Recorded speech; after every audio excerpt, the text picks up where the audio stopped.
Hello everyone, welcome or welcome back to my channel. My name is Mila, you're at my book nook. First off, happy 2026! I am now filming this in 2026, whereas the previous video that I filmed, which was, I forget what it was, I had filmed in the past, like I filmed it in 2025. Anyways, today we have a video that I think I did like twice before, if I remember correctly. But this is my one sentence review of every book I read in 2025. I was about to say 2026. We're not. I haven't finished a single book. Although I am greatly enjoying the book that I am reading at the moment. To my surprise, I'm actually very much enjoying the book that I'm currently reading. So yay. Enjoying it much more than I expected. So if you see me looking that way, it's to make sure that I am in frame and that nothing weird is sticking out of anywhere. So if I am looking down, it is because I'm looking at my tablet and I have my one sentences. I have a short form. I have a real version and a TikTok version of this video, but I decided I wanted to sort of give you a bit of background on some of these books as to how I stumbled upon them or something like that, right? So here we go. The 59 books that I read in 2025, which is honestly, I think my highest reading year yet. And they're 1 to 1.5 sentence reviews. First book, Pride and Prejudice. To everyone that has recommended me this book since I was 15 years old, thank you. For context, this has been a book, as I said, that has been recommended to me since I was a very young girl. The quintessential love story, all that fun stuff. And I just didn't feel like reading it. And honestly, I'm glad that I didn't read it because I don't think I would have fully appreciated the story, nor understood the humor, nor understood sort of the general vibes of it as a child. Because I was very much into my Percy Jackson rereads every few months phase. Anyways, so yeah. Then we have Deathless, a stunning and interestingly written book that is a retelling of the tale of Cachet the Deathless set during the Soviet Union. I stumbled upon this while I was doing research for a video that never really came to fruition, but I was still doing research for a video, and someone recommended this. So if you know, you can guess what kind of video it probably was. Icefields, a very interesting book that explores the Canadian Rockies written in a field guide manner. This was part of my challenge to read outside of my comfort zone. I think I put this under contemporary lit / historical fiction. I think I merged those two together as my, oh my goodness, as my sort of thing. Oh wow, now it's better. And oh, apologies for the lighting because the sun has decided to come out and grace us with her presence, or his presence. Hi, Apollo. Anyways, so this one was a recommendation from Emma, from Emmy on YouTube, and she really loved this one, and yeah, it was fantastic. Blood Over Bright Haven, a stunning exploration of female range and lengths one could go to change the system that one has benefited from. I stayed up till like 2 a.m. to read this. I have it in a vlog too. Yours, Book Lovers, a fun rom-com that made me realize that the way the main character got broken up with was similar to how I did the summer before I read this. So I read this in February 2025 and the summer before, so summer 2024, I was broken up with over the phone while my then boyfriend, now ex, were doing long distance. And Nora in this book also gets broken up with over the phone. Well, her boyfriend's far. So yeah, but hey, on a brighter note, I met my boyfriend like a week after I finished the rom-com. So, yours truly, a really fantastic romance book that really nails its depiction of someone with anxiety despite working in a customer / people-facing industry. The main characters are both doctors, so that's what I mean by people-facing, because they literally deal with people every day. And the love interest, the male love interest has, I believe it's dual POV? Again, I read this back in like February. If I remember correctly, it was dual POV. Sorry, I have something like blocking my ear and it is really annoying. There we go, sort of. So the main love interest has anxiety and he is a doctor. So Snowden, another really fun romance that doesn't center an American couple and keeps you also on your toes as to how the conflict at the beginning gets resolved. There's something that happens at the beginning and you don't really understand the full scope of it or why exactly it happened.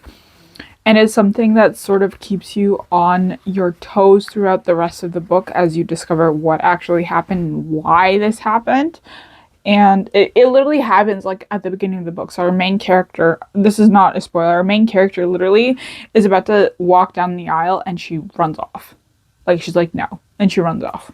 So yeah. Ornithologist Feel Guide to Love, a fun historical fantasy rom-com featuring two rival academics that are sent out to hunt a bird in turn for one of the most valuable jobs, a tenured position at the university.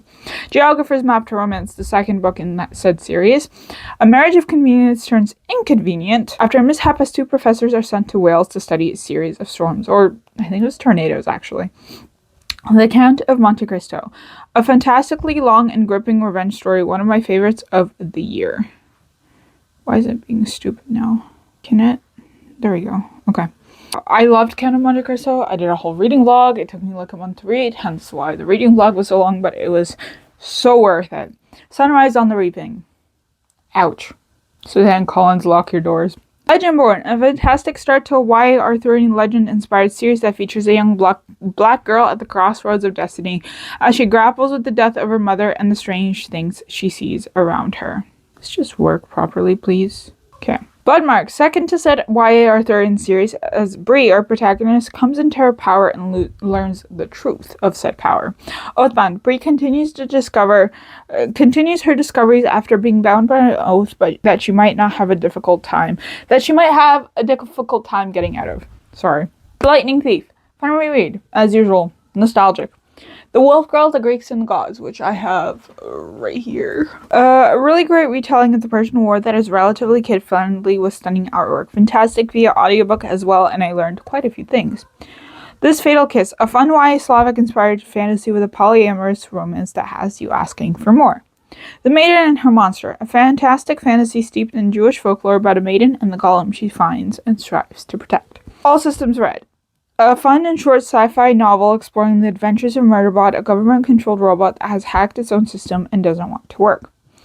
House of Dusk, a great start to a fantasy trilogy inspired by Mediterranean myths following a nun with fire powers that discovers the truth behind all the stories she has ever been told. The Incandescent, an interesting take on the regular dark academia following a teacher as she deals with various magical students that are too strong for their own good. Dungeon Crawler Carl, a fun but slightly grim start to a sci-fi lit RPG that's really entertaining and easy to read. Sea of Monsters. So I also read Lightning Thief and Sea of Monsters twice, so I'm not going to repeat the thing. I'll just continue with Titan Scars Battle, the Labyrinth, and Last Olympian later on, so you'll know when I actually read them, because I'll just be like, Titan Scars. Anyways, The Blade, Sea of Monsters. Nostalgic again, but still my least favorite, and I think the weakest of the Percy Jackson books. Important, but I think the weakest and my least favorite. The Blade itself, my first foray into grimdark fantasy, and I enjoyed it quite a bit. Not sure if it's my absolute favorite, but it was great. The Devils, my second Abercrombie, and not gonna lie, I enjoyed it more than I did The Blade itself, which I think will have some Abercrombie purists come at me because, okay. And The Butcherbird, a slightly weird little novella, but I enjoyed Hera's writing regardless. Warrior Princess Assassin, this was interesting. The title is not talking about only one person, it's talking about three separate people, and I think my big wish was a bit more exploration of a romance.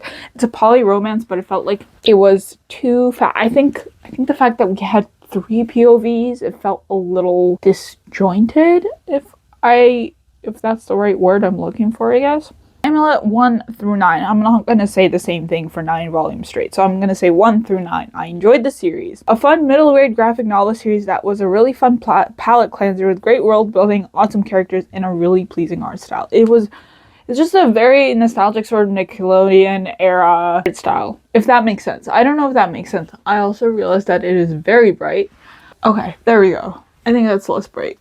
That's less intense, so to speak. Okay, where were we? Amulet 1 to 9. Frieren! My first foray into manga, and I really enjoyed it. The concept of post-battle following an elf is really interesting to me in general. The Raven Scholar, an absolute standout fantasy that took me quite by surprise when it blew up in popularity within my corner of the bookish internet, and I can brag and say I got an arc. LOL. 20,000 Leagues Under the Sea, the graphic novel version. I haven't read the original, but this one was a great introduction and might have just convinced me to read the original. Spy X Family. I get why this manga is so popular. This was cute and I'm excited to continue the series. I think the concept of this is also very fun. I don't remember really seeing it in anything else. I think it's just fun in general. Girl from the Other Side. Another manga that not only had my jaw drop at the ending of the first volume, but also my boyfriend while we were waiting for the gondola ride in time for the sunset at the Canadian National Exhibition, or CNE for short. Legends and Librarians. I ate this up, and this was one of the first books I read via Kindle Unlimited, and I understood how people end up reading so much via Kindle. Lightfall Volume 1 and 2. A really cute middle grade / YA graphic novel series, and the art style is lovely. Witch Hat Atelier, which really cute manga with a main character that actually doesn't know anything and learns through ups and downs. The art style is really lovely. If you can't tell, one of the things that really gets you with manga and graphic novel is whether the art style is actually pleasing. So I think mangas in general have a really nice art style, but it also depends on your preferences. I really like this sort of light palette, vintage palette kind of thing, which I think Witch Hat Atelier does really well. This sort of vintage-ish palette, almost hazy in a sense. I don't know if I'm explaining this well. Sorry.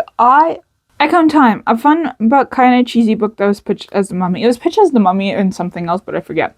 Only negative I have is the last name being masculine for the female main character, and the pet name, the main love interest, gives her based on said last name does not make sense, but that's a whole other thing. Let me know if you want me to talk about it. Project Hail Mary, one of my favorite science fiction novels. Mine is the one part in the audiobook where the narrator completely screwed up the Russian bits and completely said gibberish. I am being so serious right now. I was so appalled that I went back and recorded it and sent it to the group chat that I have with my aunt and my mom. I was so flabbergasted because he just didn't even bother. And then when there are other bits with Russian, he just said it normally, but for some reason it was complete gibberish. I don't know what was up. I don't know what happened there. It wasn't that difficult over a word anyways. The Summer War, a really interesting and well-written novella that has an ending you don't really see coming. Hemlock and Silver, a darker retelling of Snow White and my first T. Kingfisher novel, which was a delight to read. Titan Skirts, my favorite Percy Jackson at the age of 23, just as it was at the age of 12. Battle of the Labyrinth, a book I haven't read in years and have forgotten certain plot points. It hits different at 23. Last Olympian, a book I continue to love deeply, which really shows how much of a good person Percy is and how much he cares about his friends and his family and just the world in general. A Clash of Kings. Got over the second book syndrome, although this one felt a little slower than book one, and I enjoyed this one slightly less, but enjoyable regardless. Minus some tidbits, the usual. Breath of the Dragon, a fun YA that comes from two household names, one in the book world and another in the martial arts world. Although I do know that Fonda Lee also does martial arts, which is where her fight scenes are just so fantastic, but Shannon Lee is the daughter of Bruce Lee, so she's more so the household name in martial arts, if that makes sense. Dawn of the Firebird, favorite book of the year, a stunning and deep exploration of war, truth, history, and at the center is a morally gray character set in a stunningly built world inspired by Islamic folklore as well as Central Asian folklore and history. The River She Became, a romantasy that actually actively balances fantasy, romance, and the high stakes that comes with both. Hello, this is Editing Mila. As I have come to realize that I actually missed a whole book somehow. So, as I said, I wasn't going to do every volume of Amulet, and I wasn't going to say the same thing over for Lightning Thief and Sea of Monsters, but I did forget from the mixed-up files of Mrs. Basil E. Frankweiler by E. L. Koningsberg. What would be my one-sentence review of this? I want to say this was a very cute middle grade novel that has a lot of heart in it, and it's kind of, I want to say, quirky. And this is a special book to me because after I had gone to the Met for the first time with my cousin, she took me to New York. I came back and I was talking to one of the librarians at work, and I mentioned that I went to the Met for the first time, and I showed him pictures. And he brought me an extra copy of this book that he had, and this is, I realize, is longer than one sentence, but it's important to the story. He brought me this copy that he got for incredibly cheap, and he said that it's one of his favorite books. And the funniest thing was, on the cover, you have this very specific cover, and it's when they're in like the sort of medieval knight's room, and I actually have a picture of said exact room from a higher vantage point, but still the exact room that I took while I was at the Met. Again, I knew this book existed, I didn't know the contents of it. And it was so wild to me that the book, the specific copy I got, I had a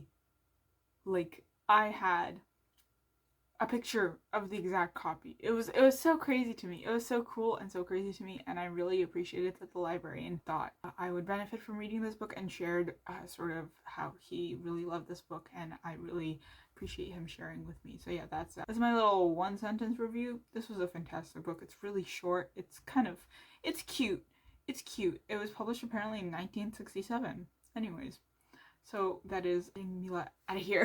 Probably gonna put this in between Amulet and Legends and Librarians, I think. I think this is also a little bit out of order, but that doesn't matter. Anyways, I'll put it somewhere. Back to past Mila. And that is it for this video. I know it's rambly. I know I went on a few tangents. Let me know if you want me to talk about some of these books in depth. I was planning on doing a video where I talked about An Echo in Time and Project Hail Mary and just sort of their choices in certain things, I guess, especially with the Russian aspects of it, so to speak, because there's just some things that bothered me just a little bit. It's not the end of the world, but it just bothered me a little bit because it didn't make sense. So let me know if you want a video of that. Let me know if you want any other videos, because I'm trying to figure out what I'm going to post in the new year, and it's just, I don't want to bombard everyone with like the same new year content of like 2025 reads. Like, I gave you this one sentence review. Do you really need a tier ranking video? Like, does that make sense? Like, why am I rehashing the same thing over and over again, right? So that is it for this video. Let me know if there are any other video ideas. I still want to bring my unique, Mila vibe to it. But let me know. Like, comment, subscribe. Follow me on all my socials. And I will see you in the next one. Happy reading!